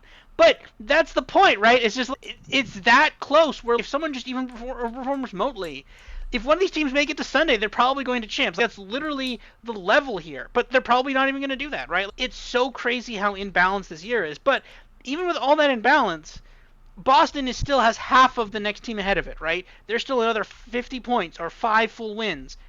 Boston is functionally eliminated, not fully eliminated yet, but it doesn't look good for them. What are you supposed to do? Your team owner is Robert Kraft. He's just like, this is ridiculous. Fire everybody. The thing is, it's too late now. But I would just keep putting Shawnee in. They're clearly not going to renew him as coach. Just put him in there. What are you doing here? I don't understand. It just Boston is such a weird team this year, and it's just I don't know how they fix this, but it's probably too late. But I don't know. Moving on, being in the market and combined model results for last week. So last week was a bit rough for us. LAG randomly got 3-0'd by Miami, but Miami does that sometimes. Also, Surge, I think they came very close to winning map 4 against LA Thieves. They just didn't. Obviously, Carolina took care of Minnesota pretty easily. Ultra versus Boston, yep, that was a pretty easy one. I like that one as well. Map 1 minus 22.5 versus Subliners, yeah, I wanted to stay away from that one. I did. And then, weirdly enough, Seattle covered that spread against FaZe. I think they won map 2, right? Yeah. I was shocked by it, too. I remember I saw them crush the map 1, and I'm like, okay, good, and I think I went to have supper, and then I came back, and all of a sudden, Surge was up 5-4. I'm like, what is happening? What just happened? I don't understand. But, yeah, they somehow didn't cover that minus 1.5 spread, so FaZe may be a bit of a problem in the search, but maybe Seattle's pretty good at search, too. Combined model plays, again, we said we keep stepping on that rake. We're going to keep stepping on it. We finally worked this time. Because Vegas's line, their advanced metrics looked a lot better than their record kept saying. And finally, it carried through. And then also FaZe, we got a little bit of value on that. Minus 1,400 money line. And then obviously, we love Texas there against Thieves as well. Race to 1580, it's actually, you do have the lead there by about 100 points. But it's basically just FaZe and Optic that are carrying you. And both of us, like, these are basically equal. They're literally equal. It's literally like these teams are just the same. The entire draft may have been decided by the first and I guess 4th pick. Yeah. Yeah, How one does other thing I want to like bring up with the yeah. race here is just I think 3 of the 4 teams in losers bracket this weekend are my teams. I think Boston, Mm. Vegas, Minnesota are all starting losers bracket. So this is a good weekend for you to possibly catch up, but again, the issue is like FaZe are gigantic favorites. We'll touch on that toward the end of the show. But yeah, I think you could definitely make up some ground. And yeah, still a lot of COD to be played here. So we'll see how this shakes out. Yeah. Makes sense. All right, match previews, odds via Bet365. First up, 5 versus 4, Subliners versus Thieves. Subliners minus 275 on the money line, minus 1.5, minus 110. 15.5 point favorites in the hard point, 1.5 round favorites in the search, but that is shaded to plus 100, and 1.5 round favorites in the control, but that's also shaded to plus 100. Here you go. I like Subliners. You apparently like Thieves, or at least market. You like Thieves to market. I really like the Subliners minus 1.5, but you don't. I think we'll pass it off to CDLMetrics first. What are your thoughts on this one? Are you going with Thieves here, or is this one kind of a stay away? And then we'll obviously go to Doug after that. Yeah, it's mostly a stay away for me. I do see a sliver of value on Thieves in the search and destroy, but it's not much at all. So yeah, if you're gonna make me pick a side, I'll take Thieves. They are the 4 seed in this matchup. That is worth knowing. They had a better split than New York by 2 games. Thieves are playing well right now. New York are still obviously a great team. I do think New York should be the favorites. I just think it's a touch too high just based on what we've seen recently. That just leads me to LA Thieves, but I am not a huge fan of it, but it is the side I'd prefer. Doug, what do you feel about this one? It's interesting. This is definitely the game that I'm the farthest away from where the market is. I personally think I think 100T is better than New York. I don't think there's a big 4. I've been on the big 3 train for 2 weeks now. I don't think that New York has been as good. I think their underlying numbers aren't as impressive to me. I'd pulled up before this just because I think it's interesting. I think the place that 100T edges New York for me is in hardpoint. I don't think New York's hardpoint has looked very good at all. Obviously, they had a close game against Toronto, which I think Toronto's hardpoint is really good. But looking back at their stage so far, they're 5-3 in games that were decided by less than 60 points, but 1-4 in games decided by more than 60 points. They lost to Carolina, lost to Seattle twice, lost to Atlanta, lost to Toronto twice, beat Minnesota by 8, beat Minnesota by 25. So they beat Minnesota by a combined 33 points over 2 games. I don't know. I'm just not impressed. My model is my spread-based model is like fairly strongly weighted towards like more recent results, and I don't include anything past a team's 26th game and beyond, so it's much more recent. I've found a lot more success that way, and yeah, I don't know, I'm just not that impressed by New York's recent hardpoint. And yeah, I don't know, I also find very little predictive value in games decided by less than 50 points, and yeah, New York has been the beneficiary of some good draws that way, despite the Toronto loss by 6 points the other day. So yeah, I don't know. I'm very high on 100T. So I think I picked one of my picks is a 100T pick. But yeah, I like 100T. I like 100T map 1 to cover the spread. I think I don't know. I like 100T in this series a little bit. I only think I have them right at basically at 50-50 in this game. I don't think they're like huge favorites to win or anything, but I do think they're slightly better.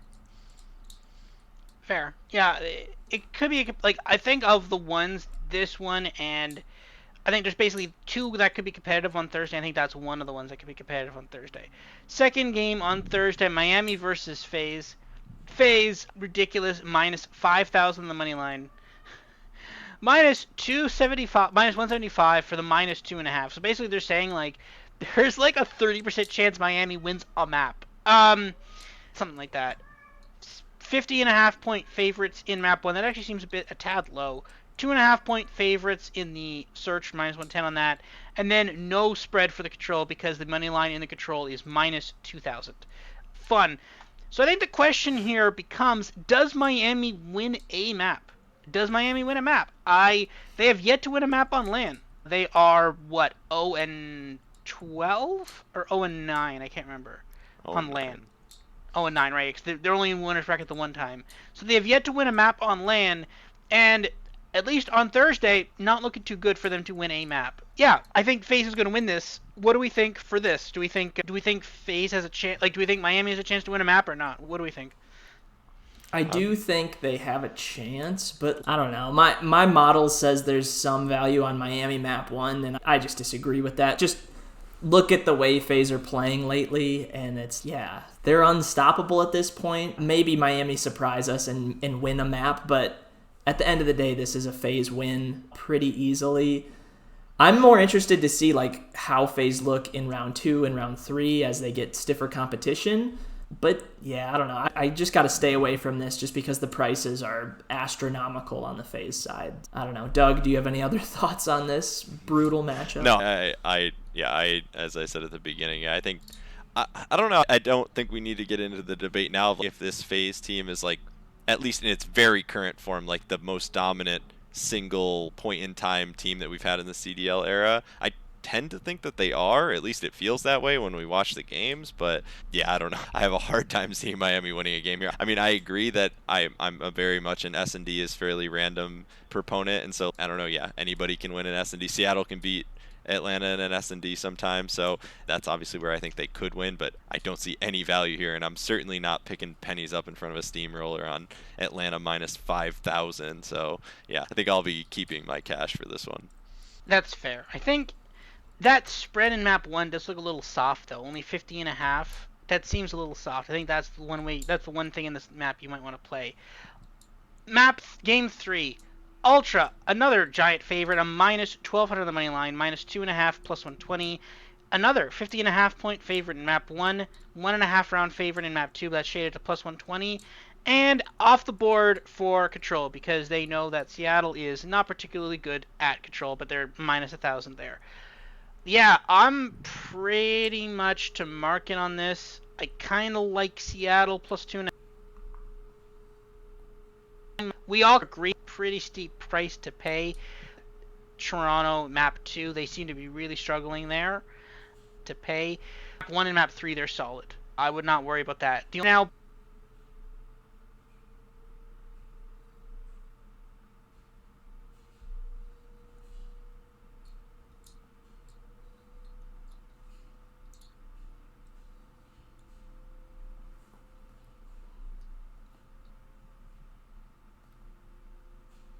betting minus 163 that Seattle wins Search and Destroy, right? And would you rather get Toronto to win Search and Destroy at plus 120, or would you rather Seattle win Search and Destroy? Would you rather get, and I think I'd rather have Toronto minus 63 again.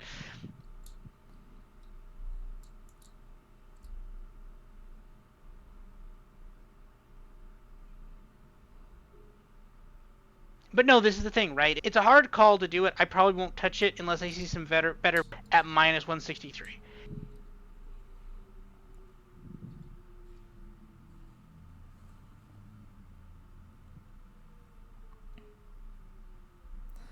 Yeah, to me it's more map to map plays than the overall spread of the game. My model says maybe some value Toronto map 1. I would not play it at minus 700. I would play it on the spread if you want to. They're one of the few teams that I'm okay laying 50 points on, but just considering that like this new look Seattle Surge has a much improved hardpoint compared to where they were, that just leads me to a stay away. Map 2, I think, is definitely playable, though, on the Seattle Surge side. My numbers show and your numbers show that we think Seattle is slightly better in Search and Destroy. If not, it's basically a 50-50, so if you're getting more than even money, in this case you're getting plus 110 on Seattle, it's fair. Like, that's a good play to make, I think. Interested to see if those odds shift at all, but yeah, Control Seattle has basically no chance unless the vetoes go really weird. So yeah, to me it feels like a Toronto win. I don't think that's a surprise for anyone, but like this Seattle Surge team is looking okay. Last week wasn't great for them, losing to Thieves and FaZe, but like they've shown some good in them, I'd say, during this qualifier stage. The issue now, I think, is like anytime a team does that where they didn't look so good and now they're showing some promise is, right, map vetoes catch up to you at some point. If this new look Seattle Surge is looking good on one hardpoint map or one search map, now these teams know that they can veto it if they want. That's the tricky thing with Surge is you're going to have to show something on other maps now. And I don't know if they have that in them. Yeah, to me, it's Seattle, just play them to win map 2, if anything.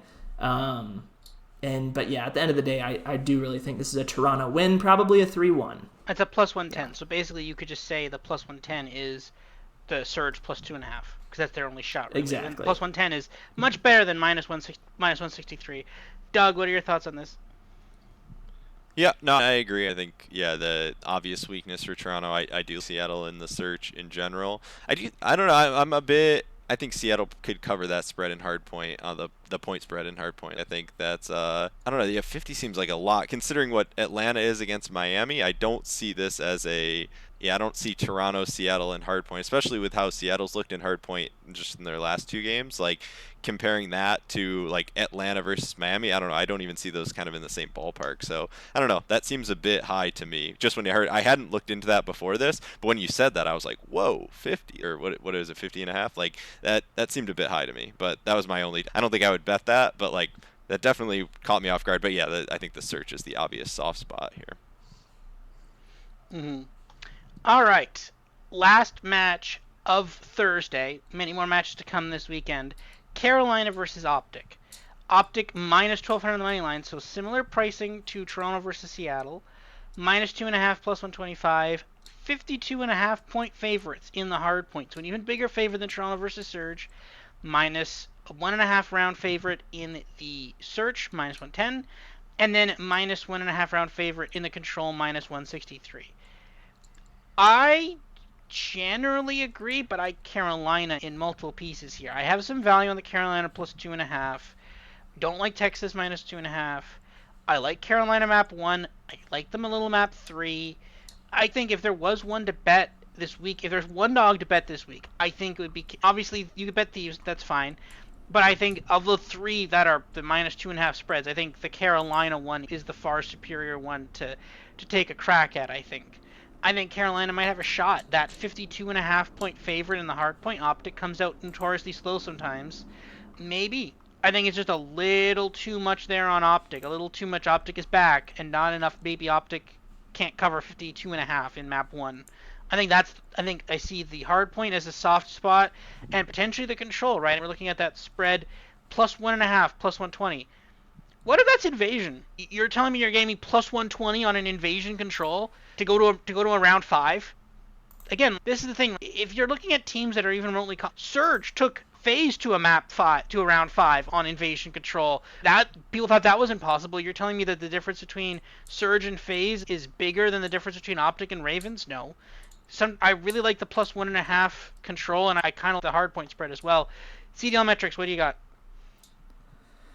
Yeah, I'm in agreement with you. I tend to lean Royal Ravens to cover these spreads in this match. The one thing I will say about Control, I don't think we're going to get an invasion, which could hurt the plus 1.5 rounds thing. To me, Optic are one of the best invasion teams, and even when they do play it, a lot of times they get it done before round 5. But Carolina aren't that great at invasion, so just knowing that Carolina, it's probably their worst Control map. They've only played it 5 times on the year, so they don't like to play it. When they have played it, they've been bad. I think we're pretty likely going to get a high-rise or a Karachi, which is okay, because I think Carolina can compete with Optic on either of those maps. The plus 1.5 might not be good just banking on invasion being there, but regardless of that, I think Carolina can compete and force a round 5 on either of the other maps as well. I think I like Ravens, as crazy as that sounds, because Optic are beating pretty much everybody not named Atlanta FaZe at this point in time. But one thing I like to point back to with Carolina is before the Major 3 qualifiers started, we talked about which teams benefit the most with the new map set coming in, and Carolina was far and away the biggest beneficiary of the new hardpoint map pool and search map pool. And I just filtered out my numbers to basically just ditch all those old maps that we did play, Terminal Hardpoint, all Skid Row Hardpoint, all of those.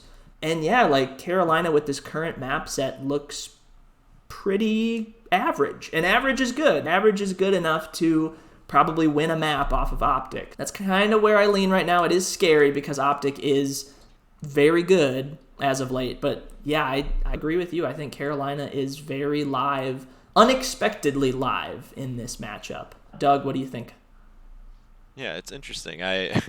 In keeping with the I'm on the opposite side of some of these things. Yeah, I agree with Carolina map 3, and all you need to say is that if Shawnee can beat Optic on Invasion, then anybody can beat Optic on Invasion on a maybe once every once in a while. But I like the spread in the hard point. I don't know. I see Optic is fairly strong compared to Carolina and the hard point here. So yeah, I like the map 3. I would stay away from the map 1 personally. I think Texas is fairly strong. I see them as the closest to phase in my in terms of my rankings. But yeah, I don't know. I think Carolina will have some opportunities here. I think they are live, but yeah, I don't know. It's not the map 1 that I'd be targeting, which I think is interesting. That yeah, you both of you seem to agree that like the map 1, there's potentially some value there. When I saw it, I really didn't think twice about it. All right. So, futures previews. So, here are the numbers. Quickly, we'll just go through the numbers to win in the major and to reach the final. FaZe, minus 400 to reach the final. Ultra, minus 110.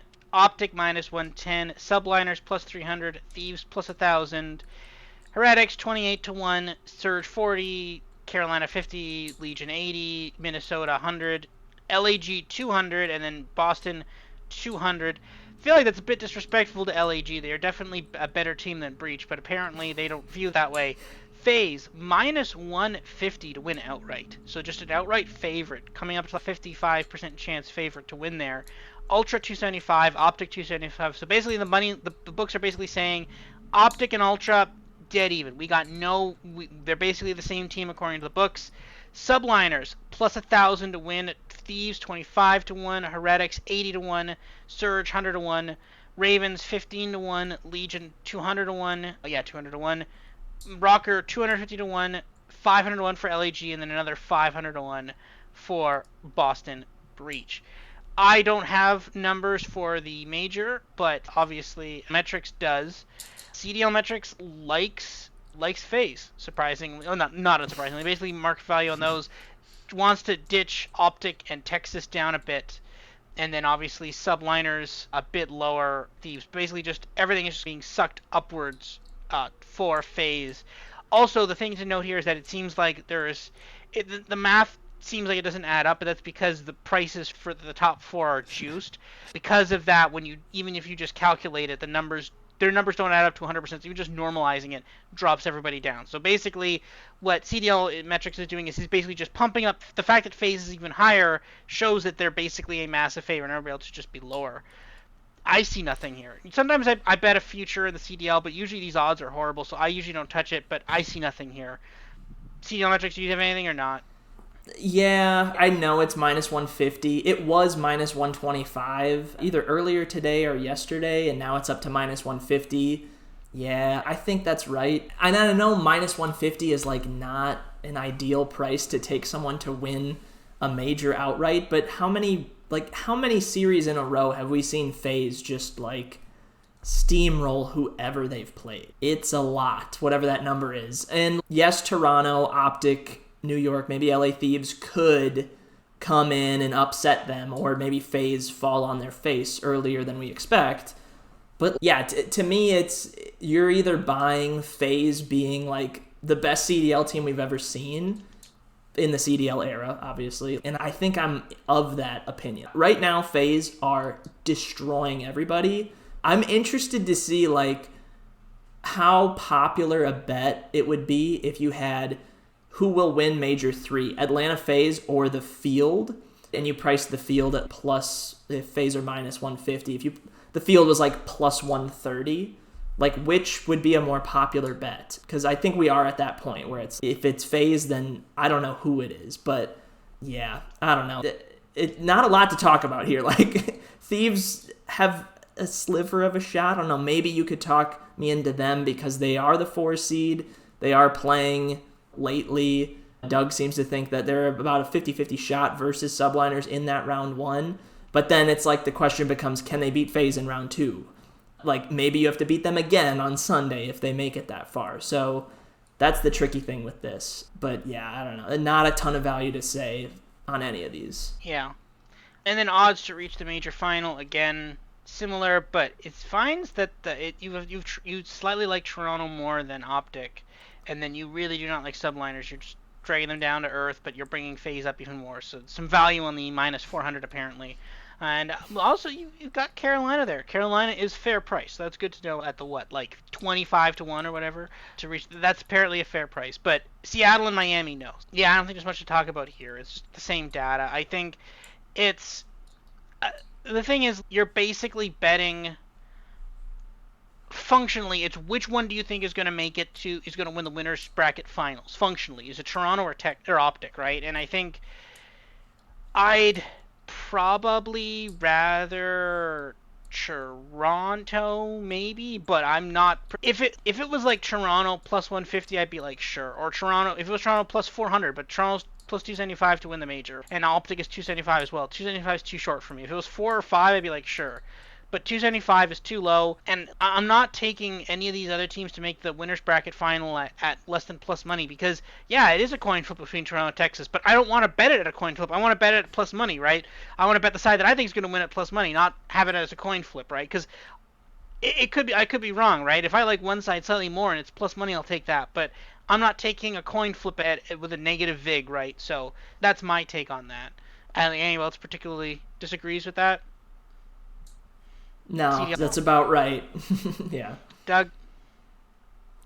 No, yeah, I think what's a shame to me is that yeah, New York and 100T are going to line up on the FaZe side of the bracket. It's a shame because yeah, I think it limits both of their upside a lot, but it also, like, from the Atlanta side, it makes things a bit more boring because yeah, you're not going to get that Toronto Texas versus Atlanta matchup until winners finals, and like that, yeah, I don't know, it makes it, yeah, I think it makes it a little less interesting. But yeah, I think these numbers seem about right, and I think it's going to be it's just as easy of a path for FaZe as possible. And I do think those things, at least in the simulations that I've done in the past, like, they make a pretty significant difference. Like, I think the easiest to the hardest path to the finals in some of these simulations in, like, past majors, there's been a pretty significant difference in like probable path or whatever. And so I don't know, it's interesting to see Atlanta, it seems, after having a very tough stage draw, a pretty favorable path.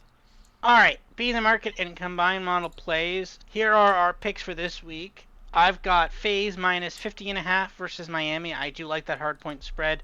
I am picking subliners against these. I'm going the minus 1.5, and I'm also going to do the Ultra versus Seattle spread. I think it's a little soft.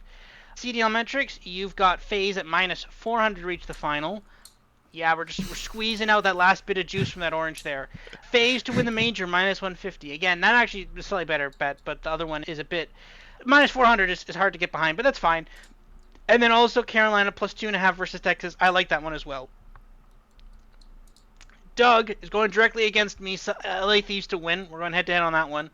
Seattle map 2 versus Toronto. Again, yeah, I did not touch it, but you're calling your shot right there. And again, if they are going to lose, it's going to be that one, right? So that's completely fair. That's one of the reasons why I'm scared off the Toronto minus 2.5. And then also, you're calling your shot. Heretics to win a map. They're going to win their first map on LAN on Thursday in another country in Toronto. Yeah, I don't know which map it is. Which map do you think it is? When you put it like that. Yeah, no, I'd forgotten that I had made I had the two picks I had knew right away, and Yeah. This one I was searching for. I didn't know something spicy. I didn't know we could do same game parlays or the two on the same team, so I was trying to find something else. Yeah, I don't know. I'm not particularly bullish. As I said, I think the search is the most likely, but I don't know. I'm playing on the early Thursday game. Teams come out a little slow, maybe something happens. I don't know. I think, yeah, I don't know. As with the last time I was on this show, by the time we got to this point, you guys had completely talked me out of all the picks I had on my thing, and I was ready to change them all. I don't feel as confident in that, but I do think it'll be the Surge. Mm-hmm. Yeah, it probably would be the Surge too, because they were pretty weak against Seattle. It's either, and this is the question, right? It's either Seattle was good at Search or FaZe's weakness is Search, right? It's going to be one or the other, and we will find out first thing on Thursday. Combined model plays, again, only for major only for the first week. Miami map 1, FaZe map 2, Seattle map 2, Toronto map 1, and then Carolina across the board. Also, when you're looking at this, if you don't want to spend a ton on Carolina minus plus 2.5 at minus 175, sprinkle a little bit the Carolina plus 1.5. They could potentially get that to a game 5, or even win it in 3 potentially, right? Sprinkle a little bit of the plus 1.5. Sometimes you get a much better value on that, I find. So you can get that at plus 1. I'll tell you what the exact number is right now, but it's probably something like plus 150. Let me see. Okay, 333 plus 333. Yeah, definitely sprinkle a little bit of money on the plus 1.5 there for Carolina there. Next week, so next pod, we are going to be off for a few weeks, I think. Is it 2 weeks? Or no, 1 week. We're off. We're on, obviously, with Major this week, then nothing next week, then we're back for Major 4, which is only, I think, what, 4 weeks for Major 4, or what? I think it's right. 4 weeks. So there's, thankfully, we lose some of the 2-3-3 weeks, thankfully. But yeah, we'll be back in 2 weeks for Major 4, qualifiers, Major 4 itself, and then we're into champs, and then in the off season, and then we'll probably find out a little bit more about the future of the Call of Duty League, see if they implemented our changes, or just ignored us. We'll see. But anyways, that's it for us for this week. Have a good week, everybody, and we'll see you later. Enjoy the Major, everybody. See ya.